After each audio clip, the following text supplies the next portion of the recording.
Olá, tudo bem? Seja bem-vindo ao meu canal. Para você que está chegando agora, se você gostar dos nossos vídeos, inscreva-se no nosso canal, deixe o seu like, compartilhe aí com seus amigos e ajude a divulgar o nosso trabalho. Hoje nós vamos falar dos jogos dramatizados dentro da sala de aula e em específico conjunto de atividades de expressão ligadas ao relacionamento.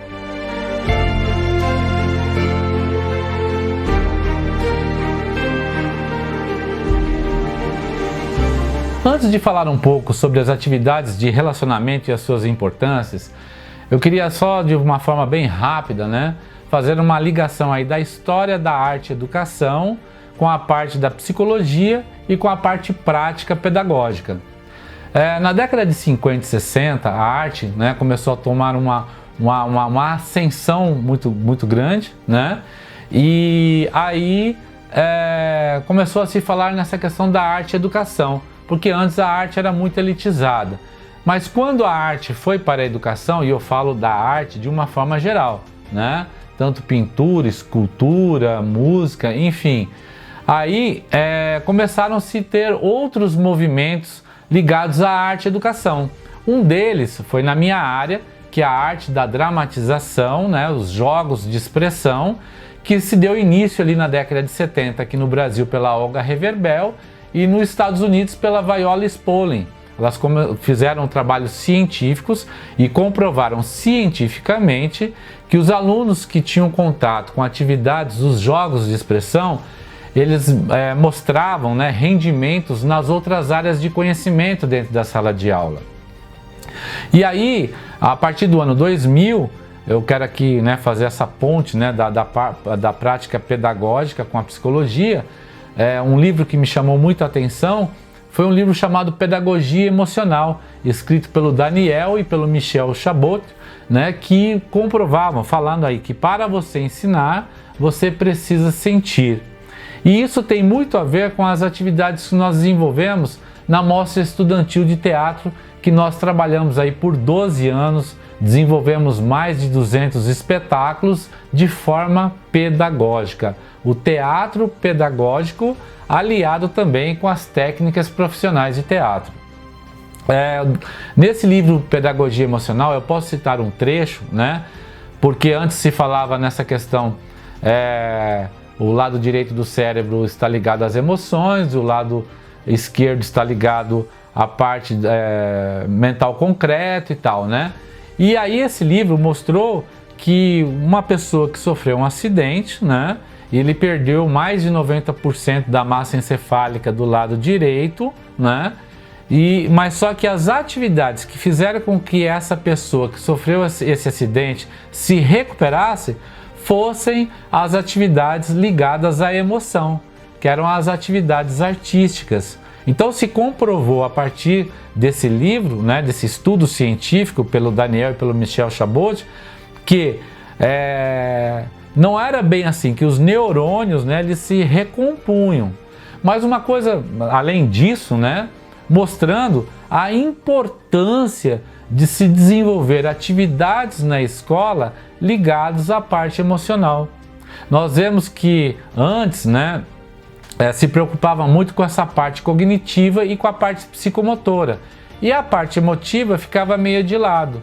E hoje a gente tem aí dados científicos que quando você trabalha a parte emotiva do aluno, porque às vezes o aluno traz problemas de casa, traz problemas de infância, traz problemas de quando ele era bebê e tal, que quando ele tem a oportunidade de participar de atividades ligadas à emoção, ele melhora consideravelmente a sua parte cognitiva e também a sua parte psicomotora.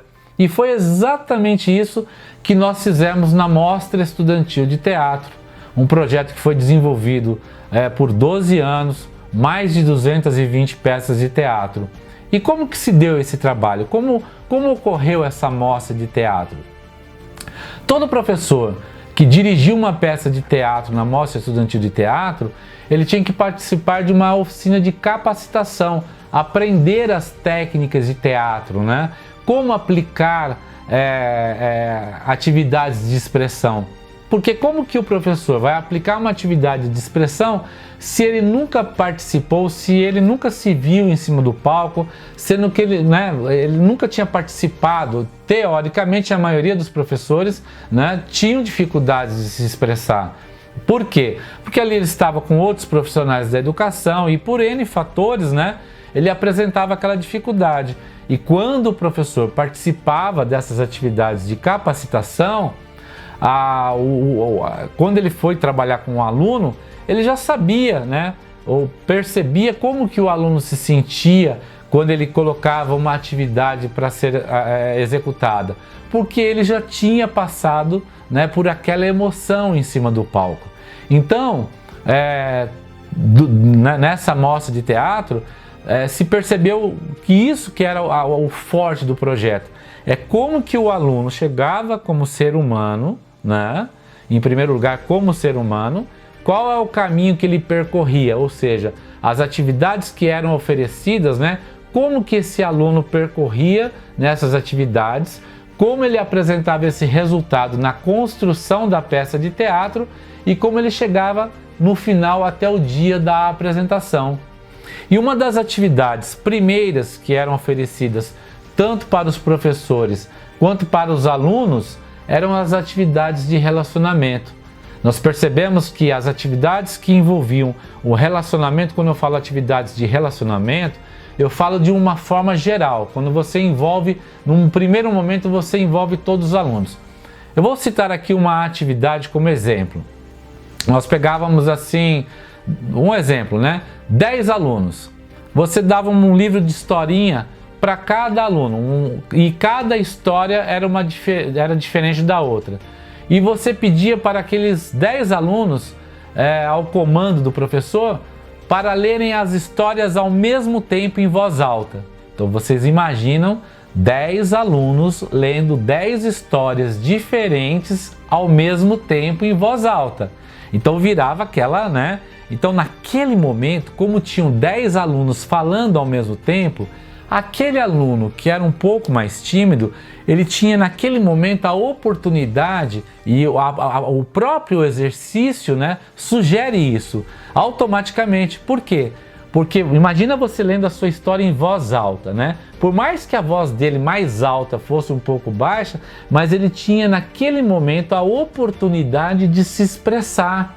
E aí você tem as variáveis desse exercício, que você pode fazer esse exercício lendo a mesma história, agora sorrindo, chorando, triste, falando a história, lendo o livro, a história sussurrado, né? Bem alto, bem rápido, devagar. Então, naquele momento, né, o aluno, todos eles têm aquela oportunidade de mostrar aquela habilidade que ele já tem. Eu consigo falar isso, eu consigo fazer assim, né? E aquele aluno que é mais tímido, mais quieto, calado, ele tem a oportunidade de experimentar essa emoção. Então, como as atividades, né, tanto de relacionamento quanto as outras que nós vamos falar aqui, elas têm um grau de dificuldade sempre assim, é estímulo e resposta, estímulo e resposta. Então, conforme aquele aluno vai evoluindo, você vai oferecendo atividades com um grau maior de dificuldade de expressão. E ao passo que ele vai superando essas dificuldades, né, ele vai se melhorando, né? Ele vai não é que ele vai se melhorando, ele vai percebendo que ele tem uma habilidade e que essa habilidade pode ser colocada em prática.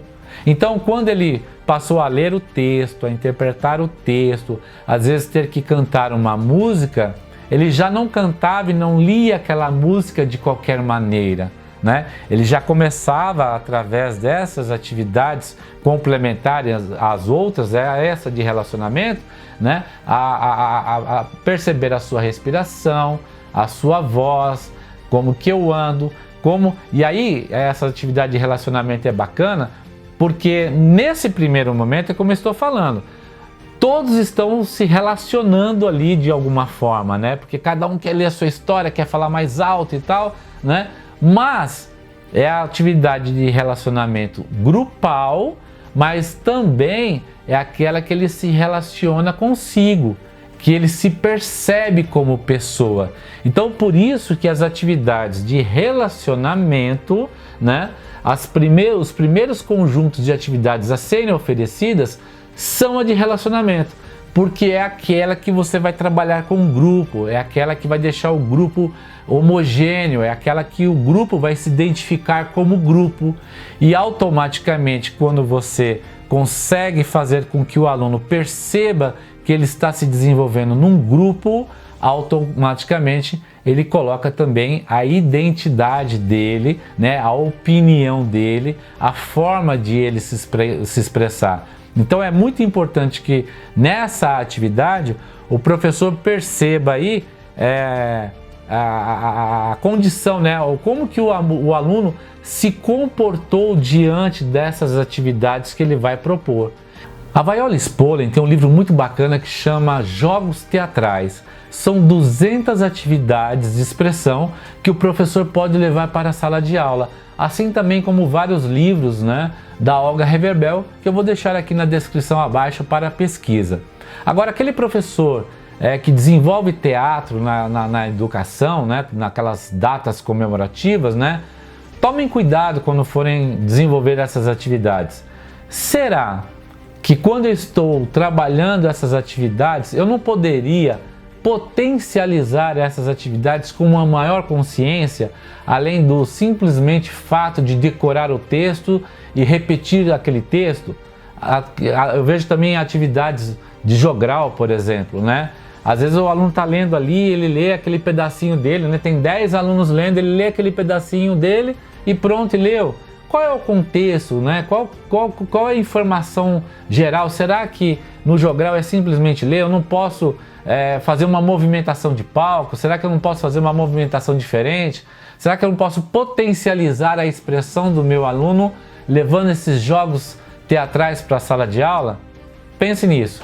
E quem gosta de teatro, quem gosta dessas atividades, quem quiser alguma palestra, quem quiser alguma oficina, entre em contato com a gente está à disposição, tá bom? Então no vídeo de hoje nós falamos aí da importância das atividades de relacionamento. No próximo vídeo nós vamos falar das atividades ligadas à espontaneidade, né? A gente sabe que os alunos que desenvolvem melhor o seu relacionamento, automaticamente ele se torna mais espontâneo, tá bom? Se você gostou do nosso vídeo, inscreva-se no nosso canal, deixe o seu like, compartilhe aí com seus amigos. É de suma importância que você deixe o seu comentário aqui embaixo, faça essa interação mesmo que você não concorde ou fique alguma dúvida, entre em contato com a gente e a gente vai conversando, tá bom? Então um forte abraço e até o próximo vídeo.